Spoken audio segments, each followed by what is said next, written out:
O Senhor esteja convosco. Ele está no meio de nós. Proclamação do Evangelho de Jesus Cristo, segundo Mateus. Glória a vós, Senhor. Naquele tempo, Jesus contou outra parábola à multidão. O reino dos céus é como um homem que semeou boa semente no seu campo.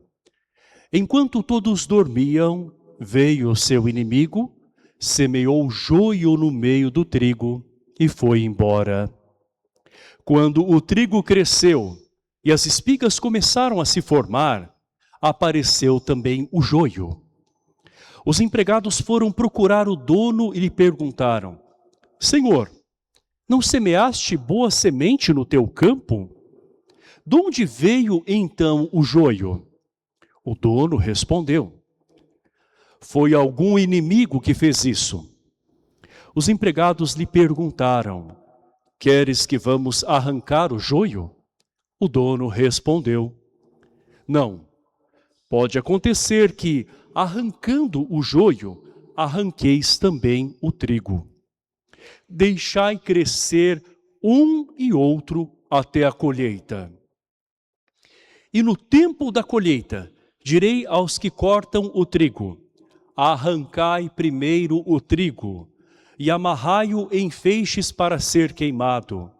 Recolhei, porém, o trigo no meu celeiro. Jesus contou-lhes outra parábola. O reino dos céus é como uma semente de mostarda que um homem pega e semeia no seu campo.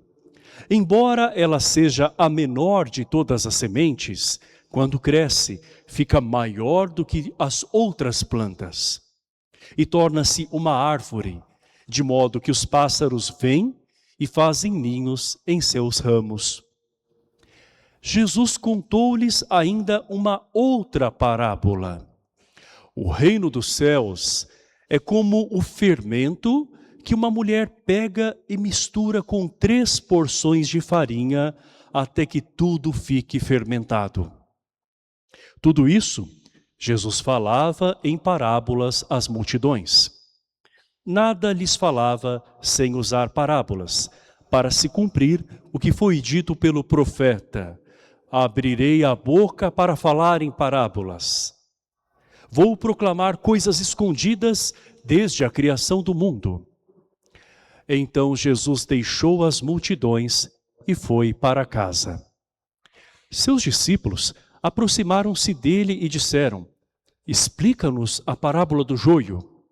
Jesus respondeu: Aquele que semeia a boa semente é o Filho do Homem. O campo é o mundo. A boa semente são os que pertencem ao reino. O joio são os que pertencem ao maligno. O inimigo que semeou o joio é o diabo. A colheita é o fim dos tempos. Como o joio é recolhido e queimado ao fogo, assim também acontecerá no fim dos tempos. O Filho do Homem enviará os seus anjos e eles retirarão do seu reino todos os que fazem os outros pecar e os que praticam o mal. E depois os lançarão na fornalha de fogo. Aí haverá choro e ranger de dentes. Então os justos brilharão como o sol no reino de seu Pai. Quem tem ouvidos, ouça. Palavra da salvação. Que as palavras do Santo Evangelho perdoem os nossos pecados. Amém. Jesus volta a nos contar mais uma parábola. Aliás, mais 3. No domingo passado, vocês se recordam que Jesus nos apresentou a parábola do semeador.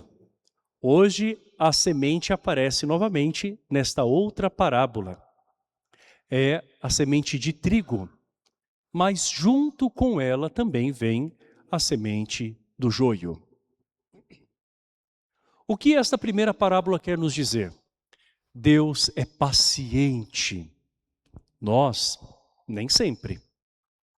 Vimos que A atitude dos homens da parábola, que representam os próprios discípulos de Jesus, é de querer arrancar o joio antes do tempo. Já o dono do campo, que é Jesus, diz: não, deixai o joio e o trigo crescer. Na hora da colheita, o joio será arrancado. Por que o Senhor age assim? Porque Ele quer nos salvar. Por isso que Ele nos dá chances, oportunidades, para que nós, de joio, nos transformemos em trigo. Nós, muito apressados, temos como primeira reação diante de um mal que está à nossa frente, de querer arrancar, eliminar, separar. Quem sabe nós queiramos nos livrar. E quando a pessoa quer somente se livrar, nem sempre ela está disposta a resolver. Então, alguns querem livrar-se do incômodo que aquela situação de pecado trouxe. Mas o fato de tentar eliminar aquilo da vida não quer dizer que haverá a mudança. É preciso tempo, é preciso amadurecimento, é preciso ter esse processo para discernir entre o bem e o mal. Bem e mal convivem nesse mundo. Um exemplo disso nós vimos na pandemia. Foi o mesmo acontecimento, mas nós tivemos atitudes diferentes. Algumas pessoas se tornaram mais solidárias. Outras viram na pandemia uma forma de levar vantagem, até um oportunismo para obter seus próprios interesses, não é? Vocês lembram? Algumas pessoas até acumulando coisas em casa, não é? E às vezes até esvaziando prateleiras do supermercado, ou outras até mesmo com outras atitudes que não era simplesmente de medo de faltar, não é? Mas às vezes se aproveitando do medo do outro. Pois bem, existem acontecimentos que despertam o melhor em algumas pessoas ou o pior em outras. É o joio e o trigo presente na humanidade. Também na igreja existe joio e trigo. Na nossa família, na nossa vida e relações, dentro do nosso próprio coração. Ninguém pode se considerar somente joio. Aliás, vou dizer o contrário, somente trigo. E nem mesmo julgar o outro como se fosse somente o joio. Dentro de nós habitam as duas coisas, bem e mal. Nós somos capazes de atitudes mesquinhas, narcisistas. Cheio de orgulho podemos ser, ou ainda fazer coisas que vão prejudicar outras pessoas. E até o que nós deixamos de fazer também pode prejudicar o outro quando nós nos omitimos. Mas dentro de nós não existe apenas o mal, o erro, o defeito. Existe bem também. Existe o desejo de felicidade. Existe o desejo de amar, de compartilhar, de servir, de ser útil. Tudo isso habita o interior humano. É importante nós enxergarmos o campo do nosso interior para não querer arrancar apressadamente o mal que está nos acometendo e perder a oportunidade de enxergar o bem que Deus tem para nós, às vezes naquela situação.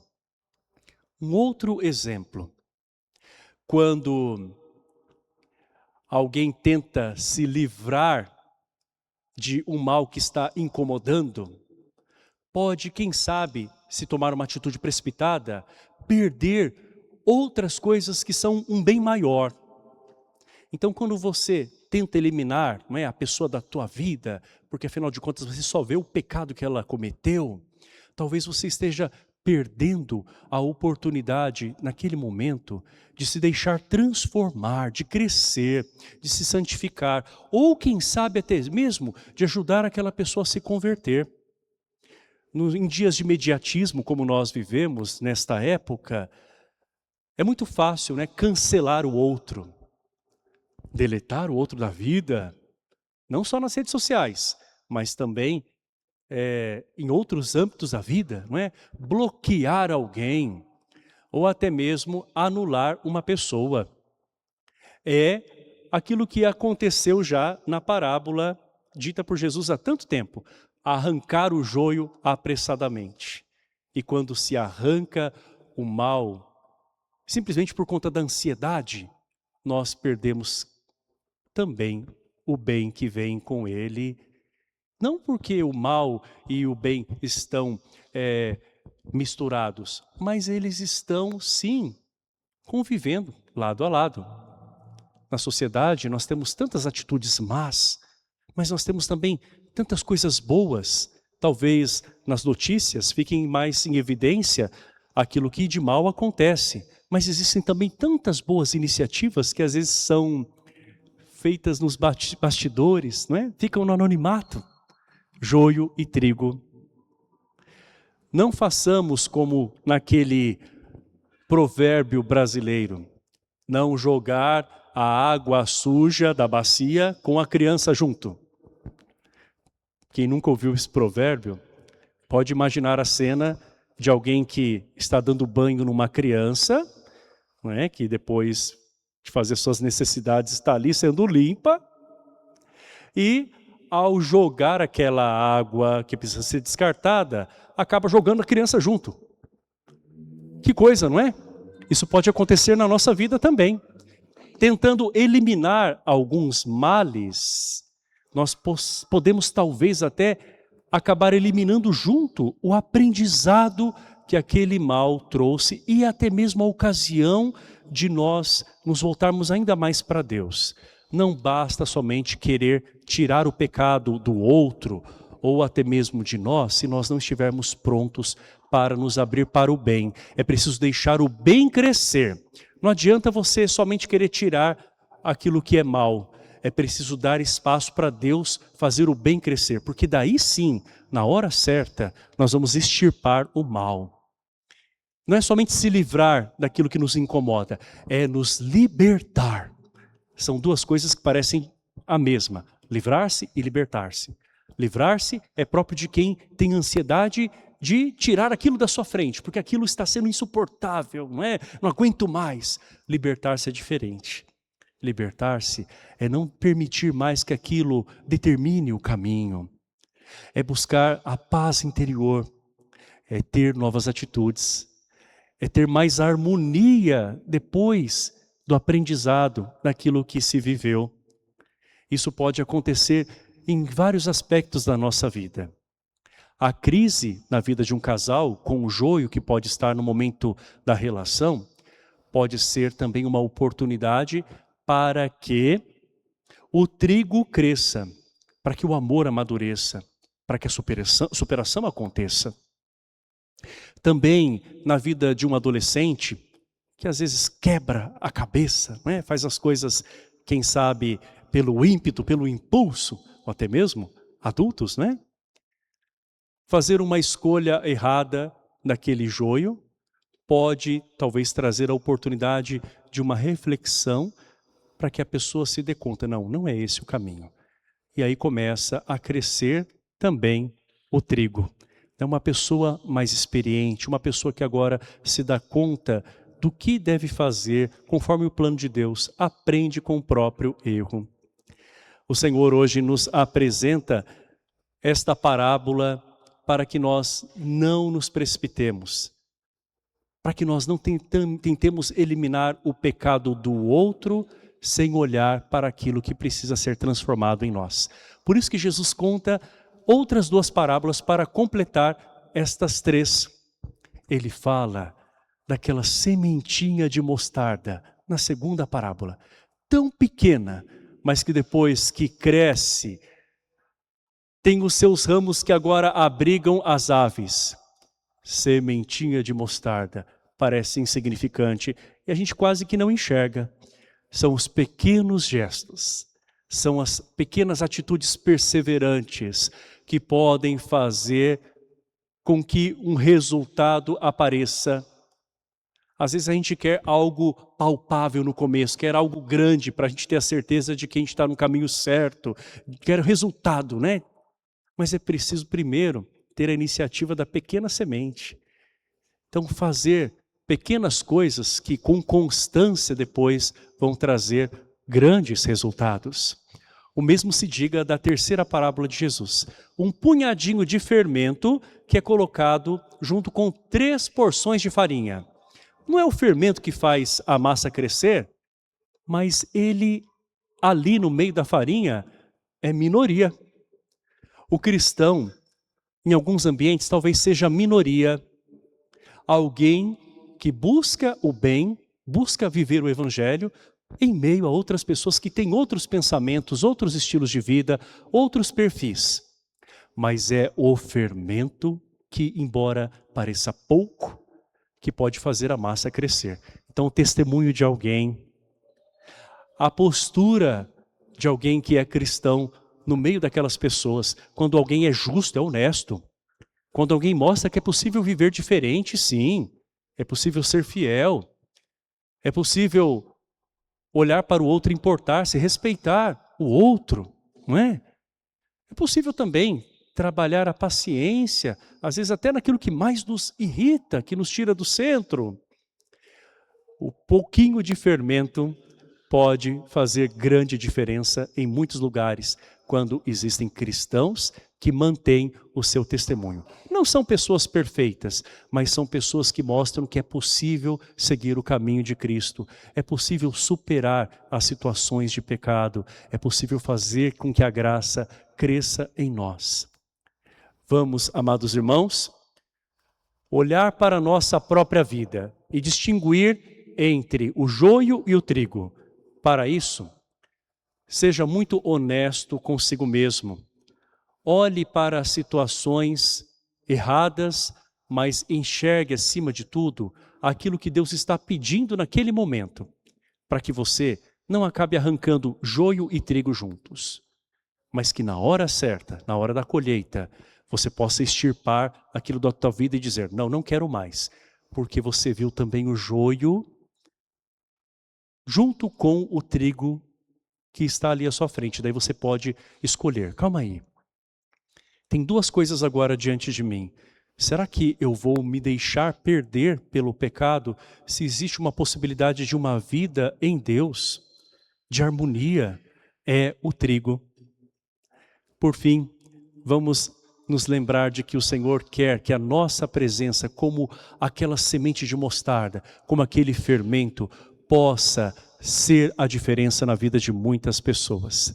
Assim, amados irmãos, nós não seremos pessoas apressadas, achando que estamos resolvendo as coisas com a nossa impulsividade, mas seremos pacientes como Deus, para que aquilo que nós fizermos seja duradouro, se torne sólido, seja a graça de Deus na nossa vida e na vida de tantas pessoas. Louvado seja o nosso Senhor Jesus Cristo. Creio em Deus Pai.